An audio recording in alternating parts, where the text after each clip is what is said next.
Well, why not? Elon Musk is here. What is that? Which GPU types are included? H100s. All of them are H100s. They have already purchased 100 H100s. Let's have a peek. The Electrolux plant is old. The headline appears at the bottom. We're providing you the headline, which you can see at the bottom. I'll go into more depth because I've been hearing from a few possible investors who are aware of the most recent cash raise along the route. According to what I've heard, it might now reach $6 billion. I hear that the $5 billion comes from 5 different sovereign funds, the most of which are headquartered in the Middle East. But some current investors who wish to re-up, and others might also contribute another $1 billion. Thus, it's possible that up to $6 billion will be raised overall. This business has raised about that much money in the past and concluded its most recent funding round with a post-funding valuation of about $24 billion. About $50 billion, maybe a little more for XAI, is the amount I'm hearing here. According to what I gather, this will be closed as early as next week, and they will simply continue purchasing those H100s. Once more, he's acting in a manner that only Musk can. And a few days ago, The Information published a really fascinating report about this in the public markets. Al, I'm going to approach you. Well, as we said, you are an early-stage investor, as are Aaron and Pinterest. Your exposure to the private markets is extensive. I should ask, what does that mean for tech companies in the private markets after the election of President Trump or President-elect Trump? We had previously heard that valuations were being pressured. Now that, Trump is retaking the White House, does that change? Overall, I believe it to be very optimistic for private enterprises. I believe that it's very bullish for some, particularly the businesses in the Elon Musk universe, such as SpaceX. Elon Musk has demonstrated his abilities under what has been essentially an antagonistic White House, It will be amazing, I believe, and I believe this is true for private markets as a whole, whether the White House is neutral or positive. Alex, we were having a conversation off-air. It's referred to as the Musk economy. It is depicted in this graphic as the Elon Musk corporate empire. It's a diverse group of companies, including Tesla, SpaceX, XAI, The Boring Company, and of course, X itself. What sort of valuation premium do we currently have under what appears to be a much friendlier administration, of which Elon Musk may be a part, when we examine these various companies? Yes, I believe that in certain ways, SpaceX and Tesla are so powerful that they contributed to Trump's election victory. We're going to see the deployment of these potentially extraordinary infrastructures at a much faster pace, I believe, throughout the nation, but particularly in the redder states that voted for him, because of less regulation and an attitude toward building in the United States. It's clear that you've been writing a lot lately about the upcoming year. In fact, the upcoming years. I am aware that we have discussed your 7K and 10K goals extensively. Is the market expansion that Sarah mentioned, I suppose, healthy overall? Of course. You recall that the beginning of this bull market was similar to the Rodney Dangerfield bull market. Because it was so limited, it was not respected.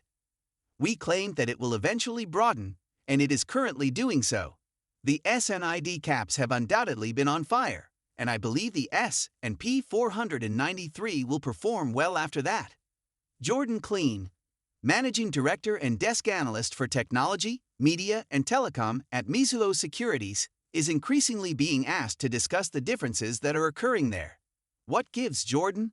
How do you interpret it? Thank you for having me then. Yes, it's a really good question. Since semiconductors are the most cyclical and anticipatory industry in technology, I believe that they will always be trading at current levels, for what people believe the fundamentals will be around 6 months in advance. And I believe that there is a lot of uncertainty in the global macro environment, especially in light of Trump's export restrictions, tariffs, and demand. They simply aren't posting beats and raises that investors want to see if you take away Nvidia and the AI trade, as well as the memory, PC, smartphone, analog, and industrial sectors. On the other hand, all of this money coming in from fintech and software is chasing alpha at the end of the year. Therefore, I believe you're going to see more of the same until that trend reverses, which might happen in a few quarters. Okay, so Jordan, this has been one of those prevailing beliefs for decades. Is a lot of uncertainty in the global macro environment, especially in light of Trump's export restrictions, tariffs, and demand. They simply aren't posting beats and raises that investors want to see if you take away Nvidia and the AI trade, as well as the memory, PC, smartphone, analog, and industrial sectors. On the other hand, all of this money coming in from fintech and software is chasing alpha at the end of the year. Therefore, I believe you're going to see more of the same until that trend reverses, which might happen in a few quarters. Okay, so Jordan, this has been one of those prevailing beliefs for decades now.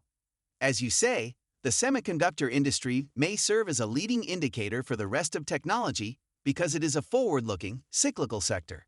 Shouldn't we be concerned about a potential stalling out or a decline later in 2025 if that's the case, and those semiconductor stocks are currently beginning to decline? You make a really good point, and I believe that's why investors are choosing to wait and watch rather than buy now, because things will improve in a quarter or two. There will be a number of tech conferences in the near future. Investors will hear presentations and speeches from the management teams. You won't hear or learn anything very different, in my opinion. The businesses that are more directly related to the construction of AI data centers will sound amazing, in my opinion. Well, but generally speaking, I don't think you'll see enough clarity and visibility in those other sectors I listed that have been soft to persuade people that anything is happening or that improvements are imminent. I agree, as I mentioned. I believe that these equities are going to continue to lag further. The good news is that these equities will ultimately reach a bottom, and as these corporations begin to reduce their headcount, let's say, the stocks really respond favorably because their prices are nearly reduced. That's a different matter.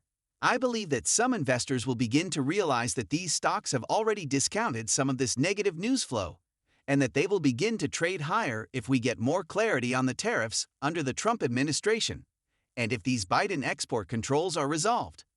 Greetings from Squawk Box again. I have a fascinating anecdote to share with you this morning. Walmart has officially announced that it is discontinuing many of its diversity programs.